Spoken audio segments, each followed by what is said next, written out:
All right, everybody, welcome to the PTA Inspire Series. I do this with students who have been through my courses, and a lot of them really just want to come on and share their story because I think a lot of us struggle with the boards, whether it's our first time taking it or our sixth time taking it. It is a whole journey. And so all my students usually like to come on here and they just want to share, their advice, things that help them, and just basically give some positivity to the community because I know some of you might be taking the exam for the first time or it's been multiple attempts, and there's always something you can learn from somebody else. And maybe this, like the Inspire Series episode, is going to give you the one thing that kind of helps everything click and help you pass. So I'm here with Andrew Dewart. He just passed the exam in July of 2025. So congratulations, Andrew. And finally, the State Board of Massachusetts got back to you and approved your license application. So that's another thing, guys. If you are doing your licensure stuff, like get it done early. And if they're not processing things, like just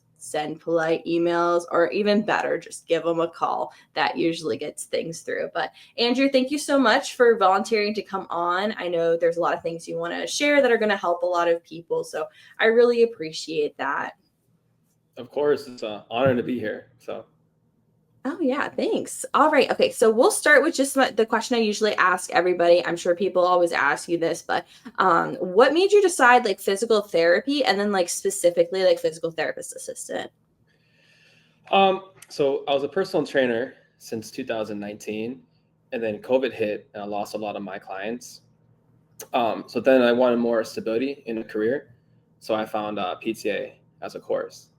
So I just fell in love with it when I read the description and all like the requirements you had to do beforehand.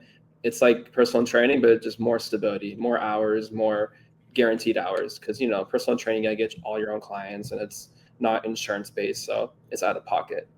But yeah, when I found out about PT and PTA, I was so excited to get into that field and fell in love with it since the first class. It was a massage class, so everybody take their shirt off and get to know each other and just get right into massage. So yeah.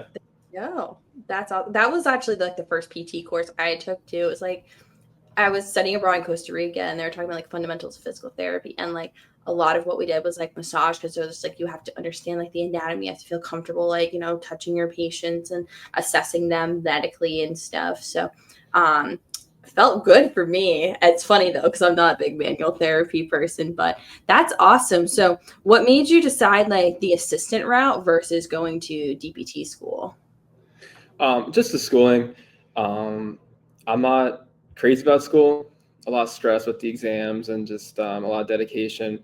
For me, I was 24 when I started school, so I already had a career in personal training. So I just wanted to get into a field where it wasn't going to take, I think, 7 or 8 years to get that degree. So I just wanted to kind of get working as fast as I could. And again, not a big fan of school. A lot of stress on my part. So I kind of weighed those two options, and PTA for me made a lot of sense. Yeah, as somebody who did all of the schooling, it sucks. It's horrible, Yeah. but it's so nice that the assistant route is there because you get to spend all this time with the patients, you get to do all of the interventions and stuff. Like honestly, when I went to PT school, I was reflecting on this with someone today. Like after being a PTA, I'm just like, I feel like there's only like a couple of things I learned differently. I mean, like obviously the big chunk of like you gotta make sure everything's safe. Like everything, like not much about my job has changed. So that's awesome that you're able to get into a program real quick and get through everything. And yeah, sounds awesome. So you're thinking of doing like outpatient then, since that's kind of similar to like the clientele that you had been working with? So I actually got hired at a inpatient site, Oh, so okay. skilled nursing facility. I always like wanted to work in a hospital, people wearing scrubs. I just always wanted to be in that kind of environment. I got pretty burnt out with outpatient. I was working as a tech for 2 years while I was in school, and I just like the environment more of an inpatient setting where you go to the patient's room. It's more one-on-one time, a little bit more freedom. So it is funny because yeah, personal training, it's more that outpatient type of setting, but I think I want to give inpatient a fair shot, see how I like it. So Yeah, that's awesome. I actually did not expect you to say that. So I know, right? that's, Yeah, me I'm like, too. whoa, okay. So yeah, But yeah. That's awesome. No, I think one of the beauties of this profession is you can just jump around, and especially like a lot of people are doing travel therapy now, and that's another thing. Like if you're like, oh, I can't do travel therapy, like I'm a new grad, like no, like as long as you got the proper licensure, like credentials and everything, go do travel, learn different things, like figure out what you want. That's the beauty of this profession. There's so many different things you can do. So that's awesome, man. So I know you were talking beforehand, so you'll start that in 2 weeks. So really excited to see how that goes for you. Thanks. Yeah, no, I'm excited. It was a nice facility. It's clean, big. So I'm just ready to hop in and get going for sure. That's awesome. And so guys, listen, when you're listening to this right now, like I want you to like be more of imagining like I'm doing this exam to work with people. Like I'm not doing this exam to just like take a test. Like I'm actually going to be working with people. That's the job that I'm going to do. Like there is light at the end of the tunnel. And I know you were able to see that, especially working as a tech and everything, which I feel is helpful. Obviously, I harp and tell you guys had like the clinic isn't studying, but it helps you like morale wise to keep focused on the end goal. So since you were kind of talking about with your studying, especially like through school, you're just like, I'm not a big fan of tests. Like, what do you feel like was one of your biggest obstacles when you were either through school studying to become a PTA or like as you were getting through like the boards prep and everything? I did pretty well at school. I enjoyed learning, but honestly, for me, it was clinicals. Both my clinicals were really tough, tough CIs and just tough settings, like school-based settings. I wasn't really used to that. Um, so yeah, I would say for me, it was clinical, just showing up every day, not getting paid, and kind of both my CIs for both clinicals were kind of, I think it's type B personalities where they're more like hard on you. I'm not too sure about that terminology, but they're just more difficult. A lot more negative reinforcement than positive. I'm kind of the opposite way when I teach my Mhm. clients in the gym. So it was like trying to get used to that. And then, yeah, for the boards, it was just a lot of overwhelming feelings because I opened up that scorebuilders book and I didn't even know where to start. I tried reading the first page and it was just information off the bat. And I'm like, I'm the kind of person, I need lectures, I need videos, I need somebody to kind of just walk me through it. And that's when I discovered your product, and I was already on board from there. I saw the I think it was a sample or like an introduction video that you did for your course, and you can see all of the things you'd get. And I was like, wow, it's like every single piece of the book is a video you have. So it was perfect for me. So yeah. That's awesome. And yeah, I feel like a lot of people, that's kind of how they come to me is they're just like, I'm so sick of reading this book. It's overwhelming. There's too much going on. Like, I don't want to be talking to my professors anymore. I'm over it.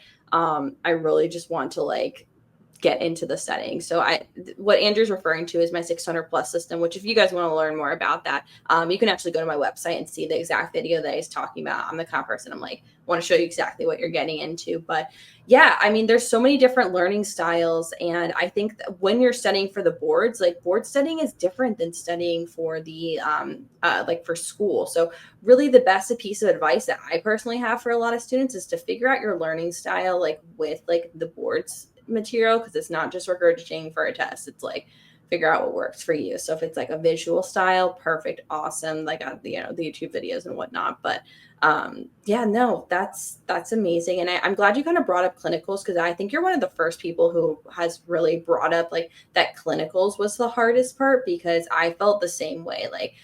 Like I was talking to somebody, like some people are ready to be a CI like 6 months into working. Some people should never be a CI, or like they need just like extra training on like what works for you, especially, the communication style, the learning style. So sometimes it might just be you never had that conversation. You got to have it. But yeah, those are some pretty tough settings to be kind of navigating through. But I think if you're somebody who's struggling in clinicals right now, because there are probably people who are listening who are struggling in clinicals right now, just knowing that like once you're out in the clinic practicing as your own, clinician and everything like that, you're not having somebody breathe down your throat. Everyone's coming in like assuming you know what's going on. You can ask questions. Nobody's judging you.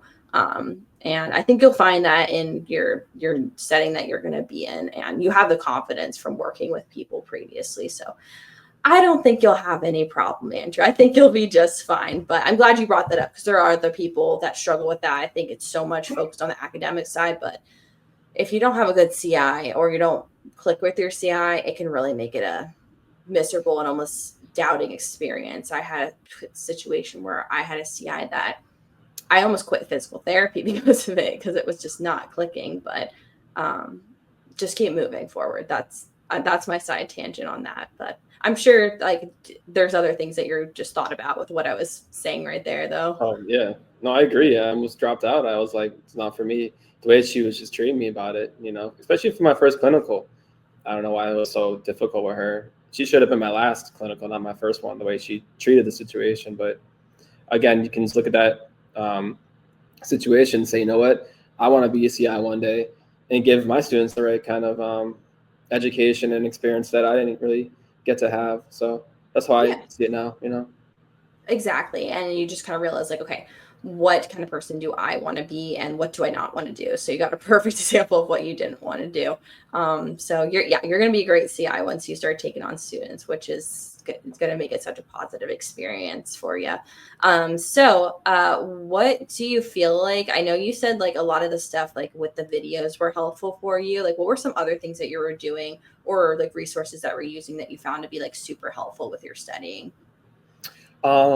I really just use most of your videos. I would sometimes refer to the textbook, but when I bought the textbook, they had three exams in the back of the book that you can take. So you can kind of use that for your resources. And Scott Giles, the maker of that book, he would go over the some questions with you. So definitely the three free exams was pretty cool. Um, I would make flashcards. I would do group studies with my friends if they were available. So I'm a huge fan of group studying because you kind of bounce off of each other's ideas. But mainly it was me making flashcards and making notes of your material, and then going back to the lecture videos if I didn't really pick up enough on that topic and that subject, and really just kind of ingrain it in my memory and ingrain it in my brain to not forget it for the test. So Yeah, exactly. And then you took the PETA exams towards the end too, because you were like crushing it yeah, on those. yeah. So yeah. Perfect. Yeah. Yeah, both of Oh, them. go ahead. Sorry. Just green. Okay, perfect. Yeah. So I think a lot of people forget to take the PETA exams. I've been talking to a lot of people this week, and they're just like, "Oh yeah, I didn't take them this last time," and I'm like, "Look, make sure you take those because it definitely shows readiness." So Andrew's sending me his scores, and I'm just like, "Dude, you got this." Like, I would bet my cats that you pass. Like, I have no doubt in my mind. So I mean, like, how did you feel like when you were taking the test? Like were you feeling like you had some control? I know a lot of people come out of it and they're like, that was horrible. The first five questions were pretty ridiculous, so it gave me a sense of not knowing how I was going to do. Really, there'll be easy questions, hard questions, a lot of scenarios, but I felt like I had control. But it just felt extremely harder compared to at least from my experience, from the practice Pete and the retired Pete. I thought, okay, here's the retired Pete. I killed that exam. I sent you the score, and I thought it was gonna be more similar to the retired version. But at least for this year, it was pretty intense for the at least my opinion, for the difficulty. So, but yeah, definitely felt like I was in control. It reminded me of most practice exams. So you just kind of implement the pacing techniques that you taught us and the different strategy techniques, and you just take your time and definitely take that break halfway. Just even if you don't want to, just take it for your own mental health. Get some hydration. But overall, yeah, I was definitely prepared, and yeah, I felt like I was in control for sure. Nice. So then how'd it feel like a week later when you opened up and saw that you passed? Yeah, no, it felt great. It felt better than graduating, to be honest. You know what I mean? Because now It it can does, officially be yeah. done. You know what I mean? So I was on a walk, and I had my laptop all week. I was just so anxious to see the results, but I went for a walk and I brought my phone just in case. And that's when my group chat said that the scores dropped. So I had to use my phone to open up the scores. So it wasn't my way of doing it. I wanted to be home with my family and open my computer, but I had to do something to Yeah, relax you my can't just mind. like So leave that sitting there knowing it's there. yeah, so yeah, I was walking and I opened that up, and I felt like I lost 100 pounds. Like I was just like all that stress on my shoulders were just kind of dropped. So it was a great feeling for sure. You crushed it. And then how'd you feel a week later when you saw your score? So I paid for the score report, like the performance one Why'd you right do away. that? I thought it was gonna take a month for it to drop No, out. it only takes a week. No, never pay for it if you pass. I didn't realize you did that. Yeah, I was just so excited. I'm like, I need to know what I got. Oh Because the way that I man. felt after the test, I thought I either barely passed or just barely failed. Just I don't know why that's how I felt. I had the confidence to back it up with the Pete scores, but that's just how I felt. You know what I mean? Probably from the sample Mhm. questions, anyways. But yeah, I had to do it. I need to know what I got. I thought it was gonna be a month, not a week. So that's my No, fault. it's just a week. You want to tell the people what you got? Yeah, I got a 723.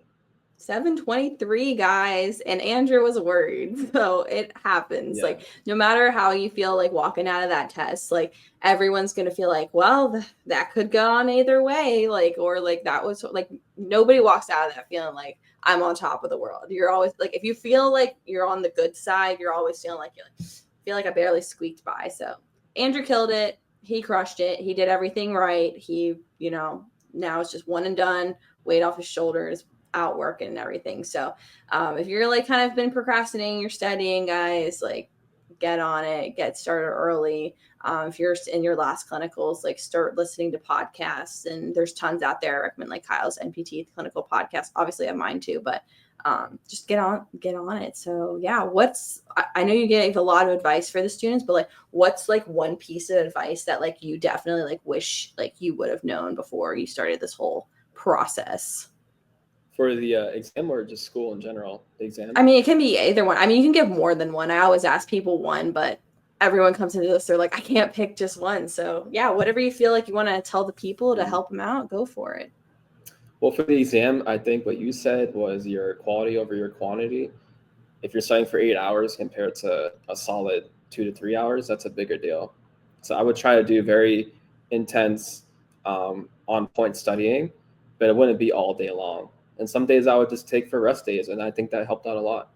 So yeah, that advice that you put, I think it was on your Instagram, like a reel you put out or a post. That definitely helped out a lot. I saw that in the beginning when I probably needed that the most to kind of like network and figure out how I want to go about my studying. Mm-hmm. So yeah, quality over quantity for sure. Exactly. Yeah. More isn't always better. It's about, yeah, give yourself a break. I know what it'll feel like with all the information that you're like, I can't take a break. There's so much like, take the break. Elite athletes take a rest day. You can take a rest day with your board studying. But no, that's awesome, Andrew. Thank you so much for coming on here and sharing. Any other parting words for the people? Where can they find you if they have any other questions? Dropping handles. Yeah, I do have a fitness page. It's called gym_tips_444. Just like a little fitness page I have, but for any like personal information or like advice, I would just say don't forget why you started. Like you started this program for a reason and you've made it to the end probably, or you're very close to graduating if you're buying this product. So just don't forget why you started, and then you're gonna have that for your motivation. And when you get that passing score, you're just gonna get. It's just the best feeling in the world. Like when you get that passing score, it's better than graduating. So, and I thought graduating was the best feeling, but Oh that no, passing it's better score than is the all of best it. feeling. So yeah, just don't forget why you started and how hard it was to get to the end of your program, or very close to finishing your program. And it's one last test, and this is the resource that helped me, helped a lot of people, and it'll definitely help you too. That's awesome. Well, thank you so much, Andrew. I really appreciate your time. And if you guys want any more help or you guys want to talk to me individually, there's ways that you can contact me on, you can contact me over Instagram on at PTA Elevation. That's a great way. Or if you want to actually book a call, you can go to my website and there's a contact tab and everything. So looking forward to helping everybody pass this no matter what. Thank you, Andrew. And I will see everybody in the next one. Take care.